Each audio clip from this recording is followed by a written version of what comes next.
कहानी धौलपुर गांव के छोटे से मजदूर ढोलू की।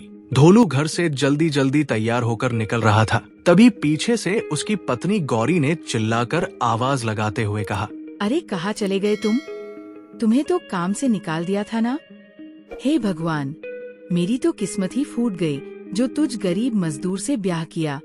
जब से इस घर में आई हूँ मैंने एक बार भी पनीर की सब्जी नहीं खाई।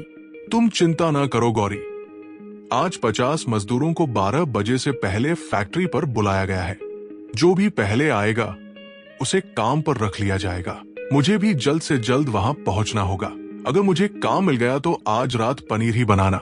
ढोलू ये कहकर निकल गया, लेकिन उसकी पत्नी शीला उसे कोसती रह गई।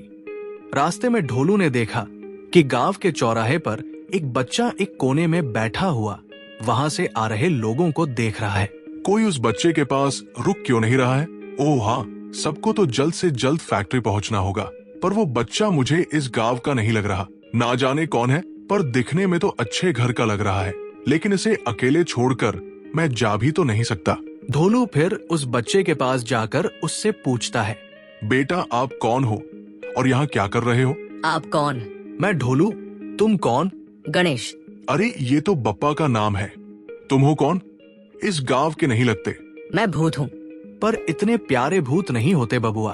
पर मैं तो हूँ। तुम कौन हो? मैं ढोलू हूँ। तुम कौन हो? मैं गणेश हूँ। अरे नाम नहीं पूछा। ढोलू को वो बच्चा बड़ा प्यारा लग रहा था और बातों से शरारती भी, क्योंकि अपने माता पिता से अलग होने के बावजूद वो रो नहीं रहा था। ढोलू ने बेहद सोच समझकर पूछा, तुम्हारे माता पिता कहाँ हैं? अपने घर पर होंगे। उनके साथ घर पर क्यों नहीं हो? क्योंकि मैं उनसे नाराज हूँ। अच्छा, पर क्यों? वो मुझे बहुत डांटते हैं, इसलिए। तो क्या वो तुम्हें लेने आएंगे? हाँ, लग रहा है। ढोलू उसकी बात सुनकर एक बार फिर सोचता है, ये बच्चा तो बड़ा शैतान लगता है। शायद इसके माता पिता को पता है कि ये कहाँ है। मुझे चलना चाहिए, वरना मुझे देर हो जाएगी। अच्छा, तो तुम अपने माता पिता का इंतजार करो, कोई ना कोई तुम्हें लेने जरूर आएगा। ठीक है, मैं चलता हूँ।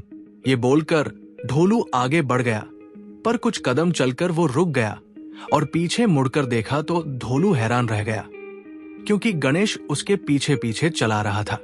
अरे तुम मेरे पीछे क्यों आ रहे हो? वहीं बैठो, तुम्हारे माता पिता तुम्हें लेने आ जाएंगे। जाओ।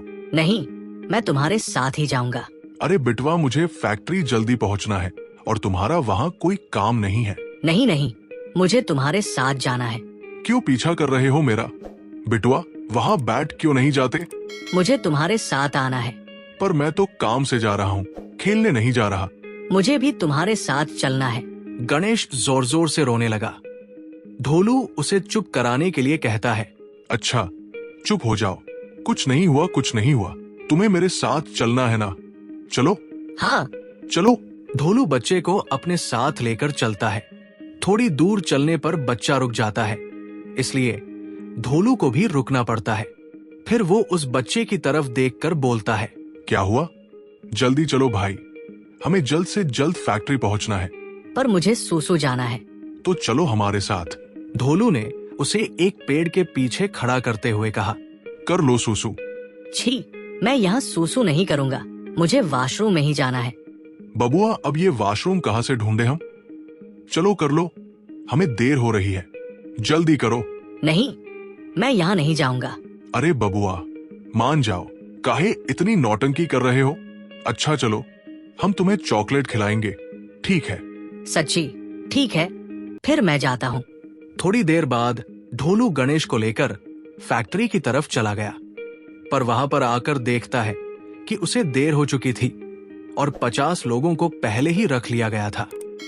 बाकी लोग वहां खड़े नारे लगा रहे थे।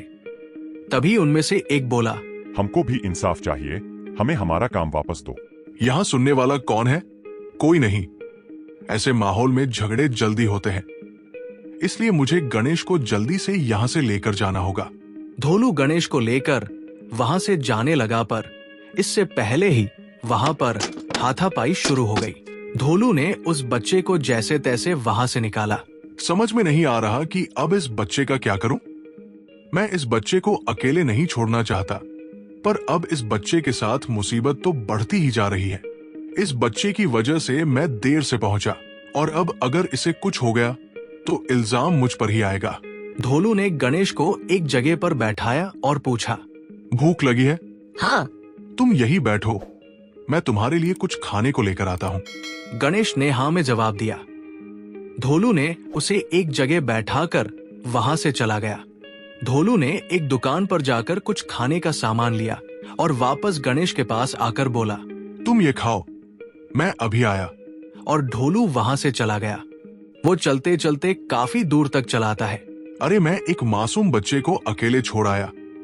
भला फैक्ट्री में चल रहे झगड़ों में उसका क्या कसूर? वो तो खुद माँ बाप से बिछड़ा हुआ है, बेचारा। और वो पीछे की ओर भागता है। वो वहां पहुंचता है और देखता है कि 2-3 आदमी उस बच्चे के पास थे। उसे संदेह हुआ कि कहीं वे उसे किडनैप ना कर लें। वो भागकर उस बच्चे के पास आया और कहा, बिटुआ तुम ठीक तो हो? मुझे आने में देर हो गई। इन लोगों ने तुम्हें परेशान तो नहीं किया? तुम कहाँ थे? ये गंदे लोग मुझे परेशान कर रहे थे। मुझे डर लग रहा था। अब हम तुझे छोड़कर कहीं नहीं जाएंगे। पक्का नहीं जाओगे ना? हाँ बिटुआ, हम तुम्हारे साथ ही रहेंगे। अब शांत हो जाओ, चलो। धोलू उन लोगों को देखता है जो उसे किडनैप करने आए थे, पर अब वे सारे उल्टे पाव भागने लगे। थोड़ी देर बाद धोलू गणेश को लेकर पैदल ही चलने लगता है। पता नहीं कौन है, पर अकेले नहीं छोड़ूंगा जब तक इसे इसके माँ बाप के हवाले नहीं कर देता। वो उसे लेकर जा रहा होता है कि एक आदमी उसकी ओर भागकर आते हुए कहा, अरे ढोलू, ये बच्चा तेरे साथ कौन है भाई? मैं नहीं जानता ये बच्चा कौन है। ये बस मुझे रास्ते में अकेला मिल गया। अरे अभी अभी सुनकर आ रहा हूँ कि फैक्ट्री के मालिक का बेटा यहाँ आते ही खो गया है। कहीं ये वही तो नहीं?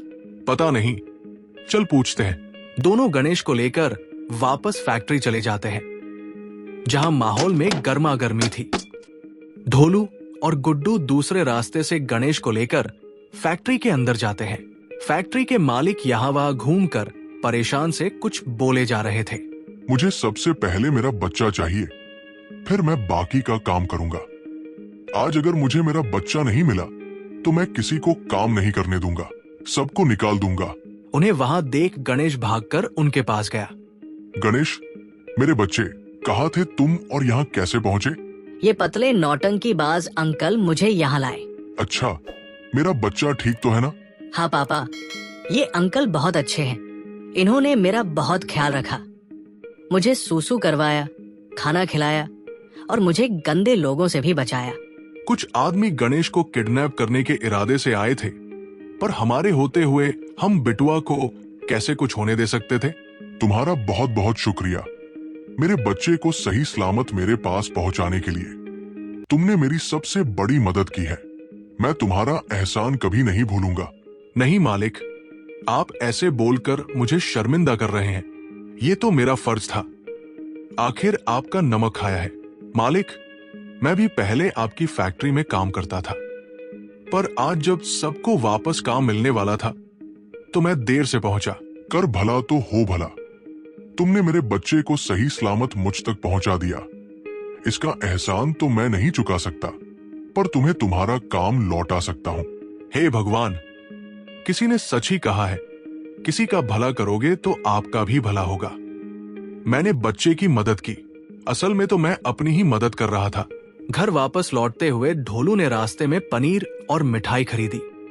घर लौटकर उसके हाथ में सामान की थैली देखकर उसकी पत्नी गौरी उछल पड़ी और पूछा, अरे ये क्या लेकर आए?